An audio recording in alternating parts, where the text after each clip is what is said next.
Ayan, so palakpakan natin si Lord, yung malakas sa palakpak para kay Lord.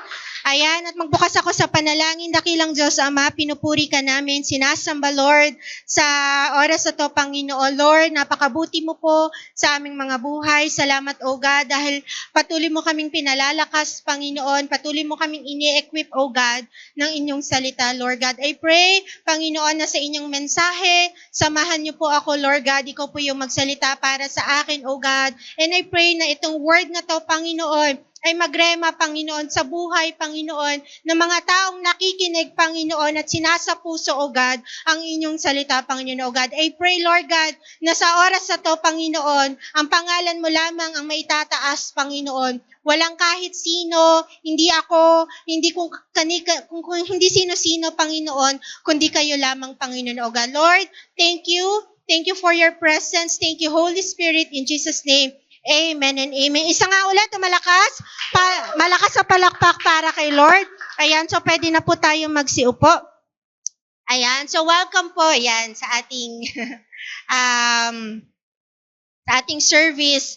At ang ating pag-uusapan po ngayon ay makikita sa Galatians chapter 2, verse 19 to 21. So babasahin ko po siya sa NIV version at sa Tagalog po ay sa magandang balita. Sabi po dito sa English, for through the law I died to the law so that I might live for God. I have been crucified with Christ and I no longer live, but Christ lives in me. The life I now live in the body, I live by faith in the Son of God who loved me and gave himself for me. I do not set aside the grace of God, for if righteousness could be gained through the law, Christ died for nothing. Sa Tagalog po, ako'y namatay na sa kautusan sa pamamagitan rin ng kautusan upang ngayon mabuhay para sa Diyos. Ako'y kasama ni Kristo na ipinako sa krus. Kaya hindi na ako nabubuhay ngayon, kundi si Kristo na ang nabubuhay sa akin. At ang buhay ko ngayon sa katawan ay ikinabubuhay ko sa pamamagitan ng pananampalataya sa anak ng Diyos na nagmahal sa akin at naghandog ng kanyang sarili para sa akin. Hindi ko tinatanggihan ang kagandahang loob ng Diyos. Kung ang tao ay mapapawalang sala sa pamamagitan ng kautusan, walang kabuluhan ang pagkamatay ni Kristo. At ang nagsasalita po nito ay si Apostle Pablo. So ang title po ng aking preaching, Seek God's Word and not your own works. Okay?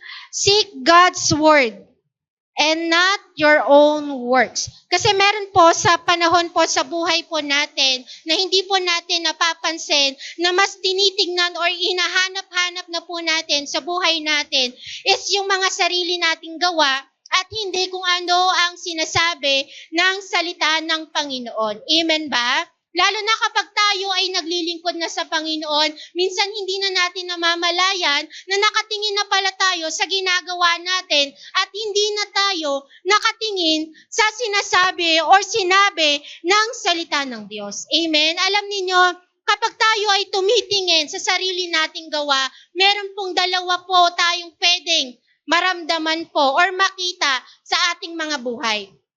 Kapag tayo ay tumitingin sa sarili po nating gawa, unang-una, looking at your own works makes you boastful or mayabang. Amen ba? Ito yung dumarating po tayo sa panahon na pinagmamalaki na po natin yung mga sarili po nating gawa. Naglingkod ako, ginawa ko to for the Lord, nag-effort ako for the Lord, pero hindi natin napapansin, nagkakaroon na pala tayo ng pride, nagkakaroon na po tayo ng ego, or nagkakaroon na pala tayo ng yabang po sa sarili po natin. Especially kapag meron po tayong na-accomplish for the Lord. Amen? Sometimes we say, glory to God, sa Diyos po ang kapurihan, pero meron po pala tayong nararamdaman na kayabangan po sa ating mga puso. Amen po ba?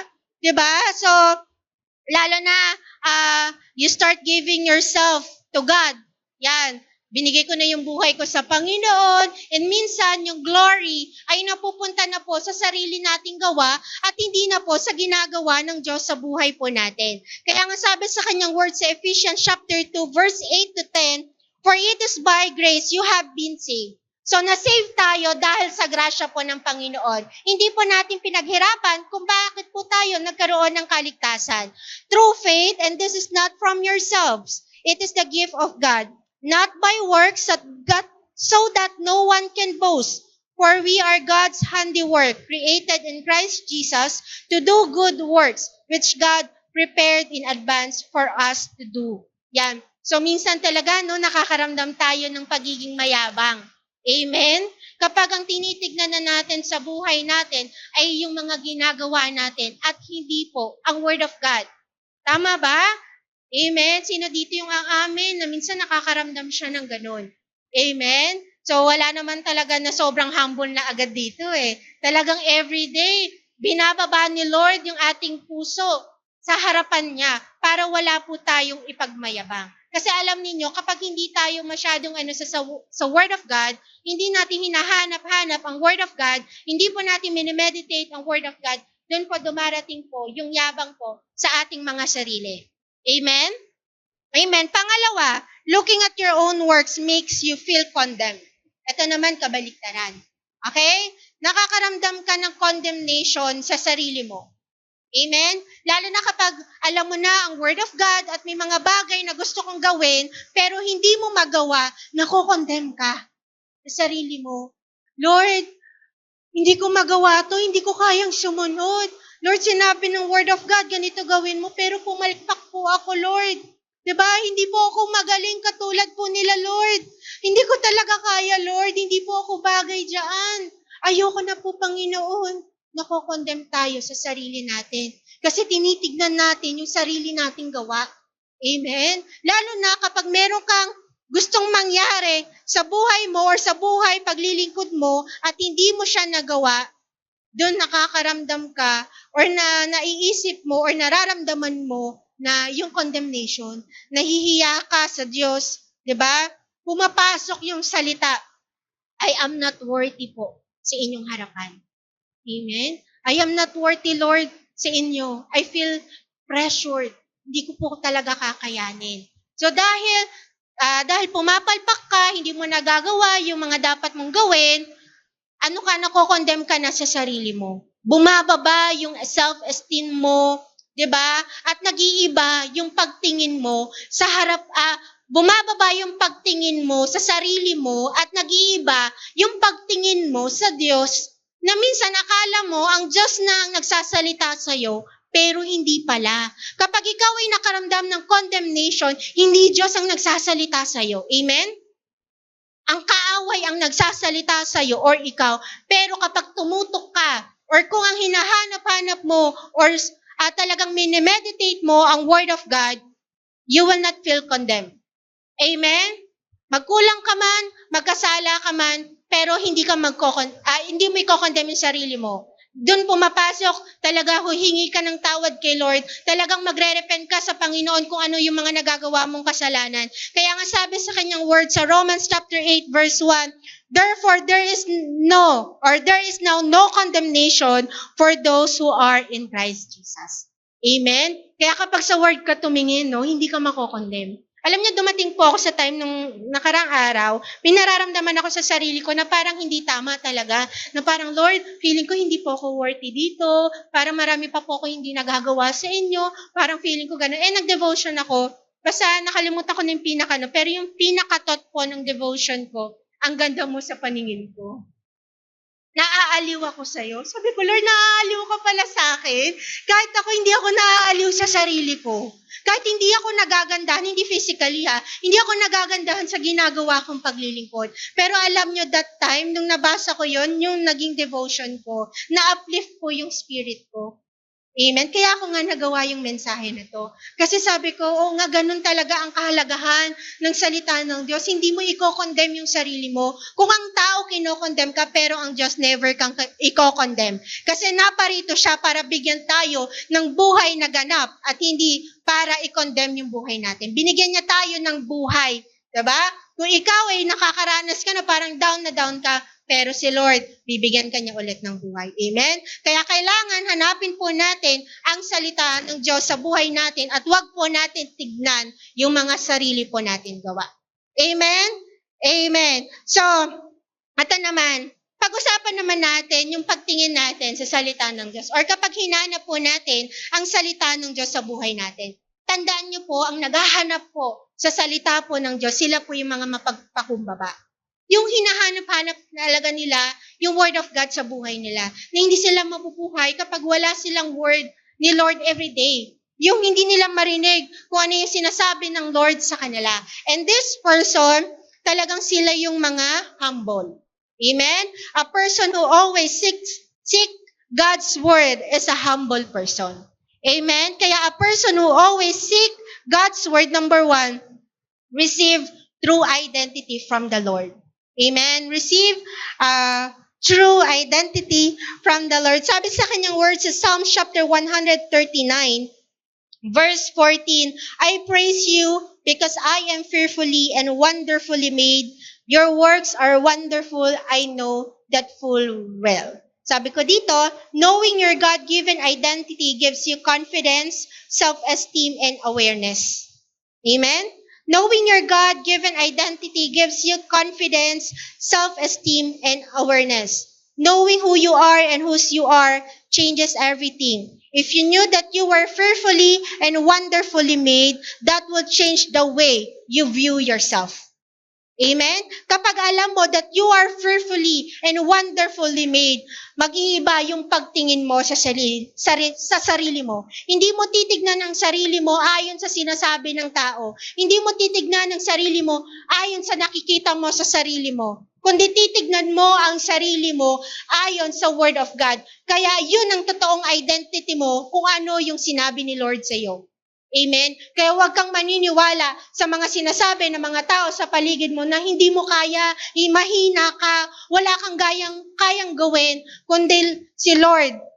Ang totoong identity natin sa Kanya is laging maganda. Amen? Hindi po siya nag-create ng anak para papangitin niya lang. Amen? Si Lord, lagi ang ibibigay niya sa atin talagang self-confidence. Diba? Maging aware tayo sa sarili natin ayon sa Word of God. Sometimes, hindi natin nakikita kung ano yung true identity natin for the Lord. Amen? Kaya nahihirapan tayo. Kapag hindi mo alam yung true identity mo sa Panginoon, mahihirapan kang mabuhay. Mahihirapan kang maglingkod. Kasi lagi mong tinitignan kung ano yung pagtingin mo sa sarili mo. Lagi ka nalang mag-iimo. Di ba naglilingkod ka, hindi ko talaga, Lord, kaya. Ayoko talaga, Lord. Hindi ko talaga. I can't, Lord. I stop na lang, Lord. Hindi ko talaga kaya. Pero kapag si Lord ang hinanap mo, yung word ni Lord ang hinanap mo, talagang bibigyan ka nito ng true identity. Kaya nga nung narinig ko yung, nung nabasa ko yung devotion na yun, sabi ko, ang ganda ko pala sa paningin ni Lord. Diba? Hindi lang physically, spiritually din. Kasi tingin ko sa sarili ko, hindi eh. Dahil sa mga nakikita ko, dahil sa mga naririnig ko, diba? Pero si Lord, iba talaga kapag ito ang pinaniwalaan mo. Amen? Kaya iba kapag naniniwala ka sa Word of God, iba yung confidence mo. Diba? Yung confidence mo hindi yabang, kundi alam mo yung confidence mo nang gagaling sa Panginoon. Yung confidence kasi galing kay Lord, wala yung pagmamayabang, walang pagmamataas yan. Yung confidence sa galing sa Panginoon, lagi mong itataas ang Diyos sa buhay mo. At kapag meron kang confidence sa Panginoon, ang itataas mo ay ang pangalan ng Panginoon at hindi ang sarili mo. Ang galing ko kasi. Magaling kasi ako mag-preach eh. Diba? Magaling kasi ako mag-alaga ng mga tao. Isang sabi ko lang, makikinig na yung mga disciple ko sa akin. Diba? Isang sabi ko lang, mapapaniwala ko na siya. Hindi po. Amen? Kapag ganun tayo, hindi po natin na itataas ang pangalan po ng ating Panginoon. Our true identity ay nanggagaling po sa Word of God, sa salita po ng Diyos. Amen? Kaya, yun nga, bibigyan ka ng tamang pagtingin sa sarili mo ng salita ng Diyos. Yun. Dapat kasi tama ang pagtingin natin sa ating mga sarili kasi kapag tamang pagtingin natin, marami tayong magagawa para sa Panginoon. And you will appreciate yourself that you are fearfully and wonderfully made. Talagang ma-appreciate mo na nilikha ka ng Diyos. Amen? Matutuwa ka sa sarili mo dahil kinreate ka ng Panginoon. Diba? Amen ba? So, pangalawa, a person who always seek God's word. Pangalawa, receive guidance and direction from the Lord. So, lagi natin ito naririnig. Kapag tayo ay laging hinahanap ang salita ng Diyos, minimeditate natin ang salita ng Diyos, talagang nakakatanggap tayo ng guidance and direction from the Lord. Sabi sa Psalms chapter 25 verse 9, He guides the humble in what is right and teaches them His way. It means, babagay ito yung salitang guidance and direction sa mga taong nagpapakumbaba sa harapan ng Panginoon. Amen? Amen. Kasi pwede naman lagi tayong nagbabasa. Diba? Alam mo yung word of God, paano kung hindi humble yung yung puso mo sa harapan ng Panginoon at sa puso ay sa mga tao? Hindi mo mararanasan yung guidance and direction from the Lord kasi ang nangingibabaw sa iyo yung sarili mo. Amen? Kaya yung mga taong humble person at hinahanap-hanap po nila ang word of God sa kanilang mga buhay, ito yung nakakatanggap ng guidance and direction from the Lord. Ito, di ba dumarating tayo sa panahon na lagi na po natin sinasabi sa ating mga sarili, ano bang gagawin ko? Ano ba? Di ba? Lord, hindi ko alam talaga ano bang magiging desisyon ko. Hindi ko talaga alam, Lord. Di ba? Nagtatanong ka na sa mga kakilala mo, mga kaibigan mo, kahit kanino nagtatanong ka. Pero hindi ka pa rin satisfied sa mga sagot nila sa'yo. Pero tandaan po natin, seek God's word and malalaman mo kung ano yung sagot. You know what to do. Diba? You know what to do.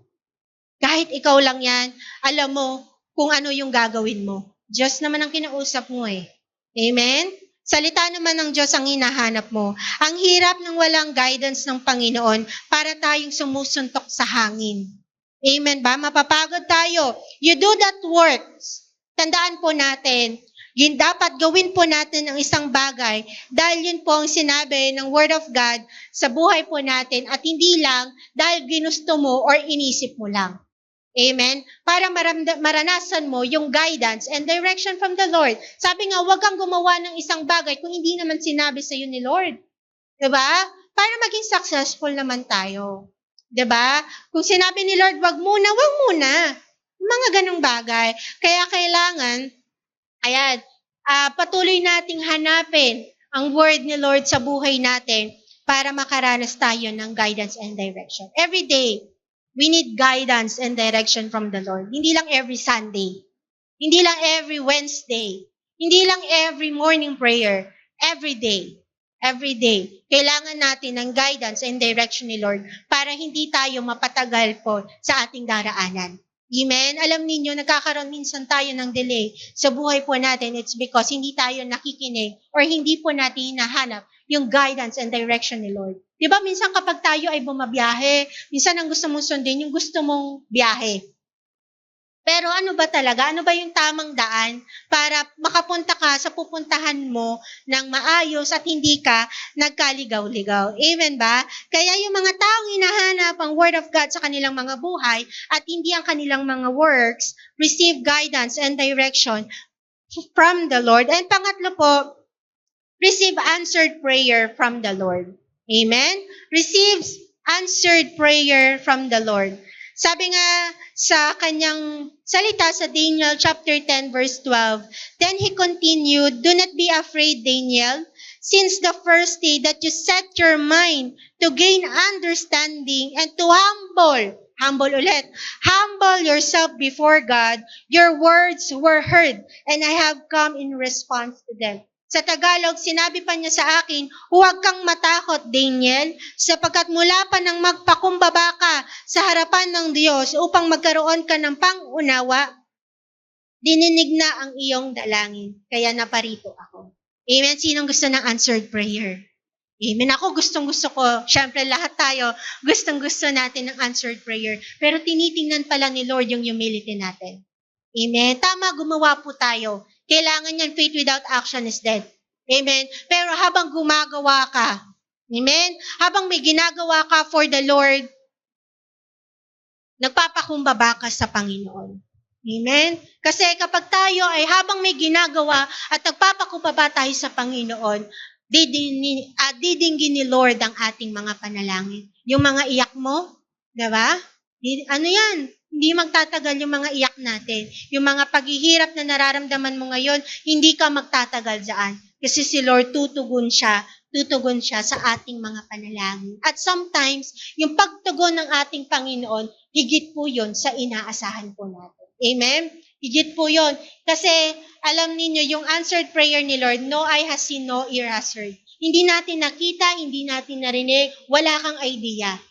Amen? Wala kang idea. Makakaranas ka ng surprise from the Lord. Answered prayer na higit pa doon sa hinihiling mo. Amen? Higit pa sa ating mga hinihiling. So, yun nga, kapag a person who always seek God's word is a humble person, you'll receive answered prayer from the Lord. And pang-apat po, ito na po yung last po natin, receive power to do mighty works for the Lord. Receives power to do mighty works for the Lord. So, ibig sabihin, makakatanggap ka ng kapangyarihan para makagawa ka pa ng mga magagandang bagay or mararaming bagay for the Lord. Amen? Ito kasi yung mga taong maraming nagagawa for the Lord. Sila po yung laging humihingi ng guidance po sa ating Lord.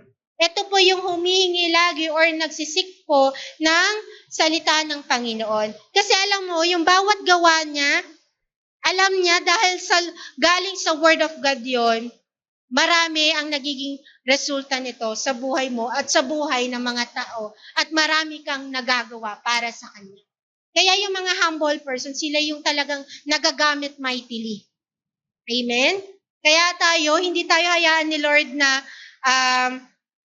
gamitin kung wala naman tayong humble heart. Diba? Kasi alam niya sa atin kung ipagmamalaki natin yung sarili nating gawa or ang ipagmamalaki natin ay ang Diyos sa buhay po natin. Kaya sabi nga sa kanyang word sa Ephesians chapter 3 verse 20 to 21, sa Tagalog ko na siya babasahin, sabi dito, sa kanya na makagagawa ng higit pa kaysa maaari nating hilingin at isipin, sa pamamagitan ng kanyang kapangyarihang kumikilos sa atin. Sa kanya nawa ang kaluwalhatian sa pamamagitan ng Iglesia at ni Kristo, Jesus, sa lahat ng salinlahi, magpakailanman. Amen. It means, talagang marami tayong magagawa. Bibigyan tayo ng kapangyarihan ng Diyos para maluwalhati ang pangalan po ng ating Panginoong Hesus Kristo. Kaya, you will receive power to do mighty works for the Lord when we seek God and not our own works. Kaya dito pumapasok yung not by might nor by power, but by the Spirit of the Lord. Diba? But by the Spirit of God. Kaya, kung lagi po kasi natin titignan yung ginagawa po natin, andun yung time na talagang mapapagod ka, mahihirapan ka, pero kung ang word na mismo ang nagsalita sa'yo, hindi ka papagurin yan. Amen? Bibigyan ka pa nga ng kalakasan ng salita ng Panginoon dahil laging merong fresh revelation ibibigay sa iyo si Lord at ito pa higit sa lahat, i-inspire ka ng Word of God sa buhay mo. Amen? Kaya alam ninyo, sa buhay po natin, lagi po nating isik yung Word of God. Amen? Ako lagi ko na lang tinasabi, Word of God, Word of God. Kasi yun talaga yung mapapanaligan natin, wala nang iba eh. Diba? Maganda talagang naka-foundation tayo sa Word of God para dumating man yung time na nakaramdam ka na parang napapagod ka. Diba? Alam mo naman si Lord naman yung nagsalita sa iyo eh. At wala kang sisisihin na ibang tao dahil alam mo, ang Diyos ang nagsalita sa iyo at hindi ang tao. Amen? Kasi kapag minsan ang nagsasalita sa ating tao, kapag hindi tayo naging successful doon sa inutos sa atin, ang sisipo natin sa tao or minsan sa sarili natin. Pero kapag ang sinig mo ay ang Word of God, kailanman hindi ka bibigyan nito ng walang pag-asa at wala kang ibang sisisihin. Kung sinabi ng Word of God yan, nangako ang Diyos sa'yo, sigurado mangyayari man. Mangyayari yan. Hindi man ngayon, pero may tamang panahon ng Diyos para mangyari yung salita na binitawan niya sa'yo. Kaya sa araw-araw na buhay natin, hanap-hanapin pa rin natin ang salita ng Diyos. Amen? Huwag yung mga sarili nating gawa para hindi tayo yumabang, o kaya naman, i-condemn natin yung sarili natin. Diba? Mahirap kasi pag talagang na-condemn tayo, ang hirap makabangon. Diba? Pero sabi ng salita ng Diyos, there is no condemnation for Christ Jesus. Walang condemnation kay Lord. Amen? Kaya kapag ikaw ay nakakaramdam na parang you are not worth it, diba? You are not worthy, huwag mong pakinggan yun. Hindi galing po yun sa Panginoon. Hindi ganyan po ang Diyos ang magsalita sa atin. Amen. Hindi ibababa ng salita ng Diyos ang pagkatao mo. Amen? Tandaan niyo yan, hindi ibababa ng Diyos ang pagkatao ninyo. Hindi ibababa ng salita ng Diyos ang pagkatao ninyo.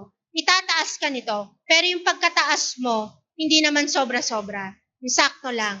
Na talagang syempre wala tayong dapat itaas sa buhay natin, kundi ang ating Panginoong Jesus lang. Amen. Kaya seek God's word and not your own works. May nagagawa man tayo for the Lord, may nagagawa man tayo sa ibang tao, may na-accomplish tayo sa buhay po natin still because of God's grace sa buhay po natin.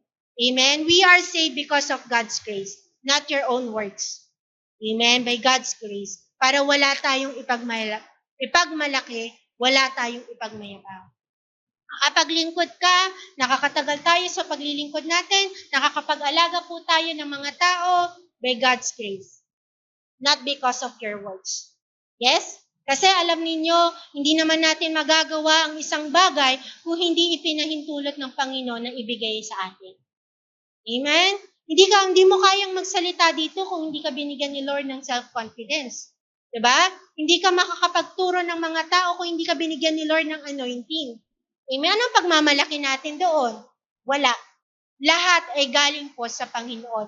Lahat po ay dahil sa salita ng Diyos kung saan dito tayo napalakas, dito tayo na-encourage, dito na-build up ang ating mga personality, ang ating buhay dahil sa Word of God because the Word of God is living and active.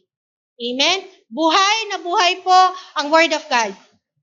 Amen? Kapag tinitignan mo na lang yung works mo, manghihina ka. Manghihina ka talaga. Pero kapag titignan mo lagi ang salita ng Diyos, bubuhayin ka nito. Bubuhayin niya yung pananampalataya mo, bubuhayin niya yung pag-ibig sa puso mo, bubuhayin niya yung paglilingkod mo. Lahat sa iyo ay bubuhayin niya. Amen? Hindi ka pahihinain ng Word of God. Amen? So, seek God's Word and not your own works. Amen? Huwag na tayong tumingin sa gawa natin. Amen? Tingnan natin ang salita ng Diyos. Huwag natin ipagmalaki yung mga gawa natin. Kung may mga hindi tayo nagagawa for the Lord, diba, hingi tayo ng lakas ng loob sa salita ng Diyos. Amen? Amen? Dapat tama maging pagtingin natin sa ating mga sarili. Amen? At ang kaya lang magbigay niyan, ang Word of God. Amen? Kaya mahalaga talaga everyday, meron po tayong Word of God sa ating mga buhay. Hinahanap sa buhay po natin ang salita ng Diyos. Diba? Hinahanap. Diba ang isang taong nagtatrabaho na walang kain, ano ang pakiramdam ng isang tao na walang kain at nagtatrabaho? Wala. Mahina. Mainitin ang ulo. Diba? Mainitin ang ulo. Kaya alam ninyo, kapag ikaw naglilingkod ka, mainitin ang ulo mo, kulang ka na sa salita ng Diyos, lagi kang galit. Diba? Lagi kang inis, kulang ka ng Word of God. Or hindi tama ang pagkain mo ng salita ng Diyos. Amen? Hindi tama ang pagkain natin ng Word of God. Pwedeng hindi natin siya kinain, nilunok lang natin. Kaya nabilaukan ka, sakit. Di ba pag nabilaukan ka, tubig! Irritable, naghahanap na feeling mamamatay, di ba pag nabilaukan. Kasi dapat tama rin ang pag-ano natin sa Word of God, tamang pagtingin natin sa salita ng Diyos. Alam niyo, malalaman mo po yan kapag tama ang pagtingin mo sa Word of God or hinahanap mo ang Word of God, bumubuti ang pagkatao mo. Tandaan mo, unang-una po, pagkatao mo ang nababago. Amen? Nababago yung pinakakaloob-looban mo. Dating masama ugali mo, ngayon mabait ka na. Dati suplada ka, ngayon namamansin ka na. Then lalabas na lang po yan yung paglilingkod natin. Diba dahil naramdaman mo yung pagbabago ng Diyos sa'yo, maglilingkod ka. Magiging masaya ka. Kaya tatrabaho ka for the Lord. Diba? Yan talagang gagawa ka para sa Panginoon. At pagkatapos na naglilingkod ka, doon natin makikita yung result ng works natin. Kapag nakita ni Lord na tama yung heart mo, na naglilingkod ka sa Kanya, yan, dumarating yung pagpapala sa atin. Ano bang pagpapala yun? Yung nagagamit ka mightily. Amen? Dati, ang ginagawa mo lang ay ganito. Ngayon, ang dami mo nang nagagawa for the Lord. Dahil pinagkatiwalaan ka ng Panginoon. Dahil hinanap mo yung salita niya sa buhay mo. Diba? Kaya hanapin natin. Kaya, lagi tayong kumain ng Word of God. Amen? Kumain tayo ng Word of God. Diba? Example ulit, kapag nagtrabaho ka na wala kang kain, minsan yung resulta ng ginagawa natin ay mali-mali. Tama? Mali-mali. Diba? Tapos, kunwari, meron ka talaga sa opisina ka, no? Yung paperworks mo, mali-mali rin. Kasi gutom ka eh. Diba? Pero iba, kapag ikaw ay nakakain, ganadong-ganado ka. Ang sarap pa ng kinain mo, may dessert ka pa. Diba? Talagang masarap. Masarap. Kaya ma-inspire ka gumawa. At syempre, alam mo, kaya ka nakagawa ng ganun dahil nakakain ka ng tama. Amen? Nakakain ka ng tama. Kaya seek God's word and not your own works. Yan wag yung mga sarili nating gawa Okay? By grace po tayo. Amen. Alam po natin, by grace po tayo and we are not by law na. Pero tandaan nyo po, kapag naranasan mo yung grace ni Lord sa buhay mo, automatic, gagawa ka para sa Kanya. Amen? Gagawa ka talaga kasi naranasan mo yung grasya ng Diyos sa buhay mo. Hindi yung by grace na, sige, hindi na ako gagawa. Magkakasala na lang, by grace naman pala, yung salvation ko, by grace na. Hindi po. Ang totoong nakaranas po ng grace ni Lord, gumagawa siya for the Lord. At hindi niya ipinagmamalaki yung ginagawa niya dahil alam niya na kinahabagan lang siya ng Panginoon. Amen? Alam natin na kinahabagan lang po tayo ng Panginoon. Dati makasalanan naman tayo Diba?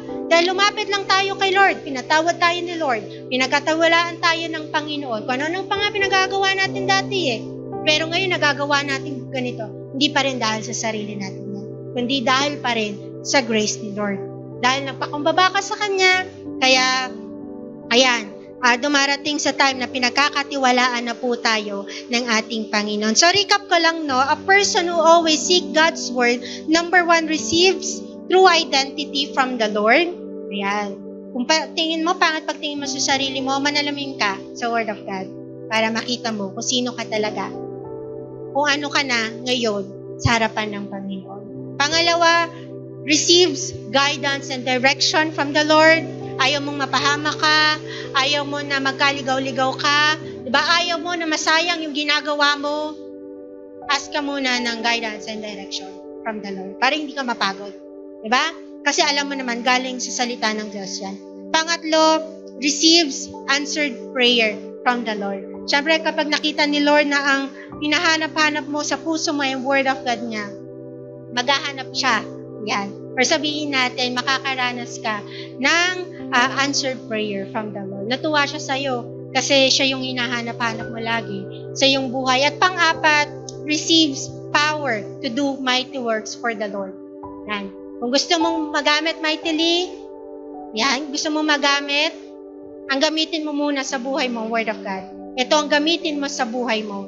Kasi ito, kompleto na sa Bible. Andyan na lahat ng ating mga gagamitin. Yan, andyan na lahat. Andyan na punong-puno yan ng karunungan, punong-puno yan ng idea sa mga gagawin natin. Kaya meron tayong mga nagagawa. Amen? And talaga na pagkakatiwalaan tayo ng ating Panginoon. Kaya ang conclusion po natin, God's Word is more important than your works. Amen? God's Word is more important than your works. Seek His Word and your works brings glory to God. Litin ko, God's Word is more important than your works. Seek His Word and your works brings glory to God. Amen? So, naintindihan po natin. So, reminder lang sa atin, sa bawat isa po sa atin, seek God's Word and not your own word. So, yun lamang po, nawa ay na-bless kayo sa mensahe na to at patuloy tayo na-remind na Word of God. Patuloy nating i-seek talaga ang Word of God sa ating mga buhay. So, be strong in the Lord. Pagpalain po kayo lahat ng Panginoon. Palakpakan po natin si Lord.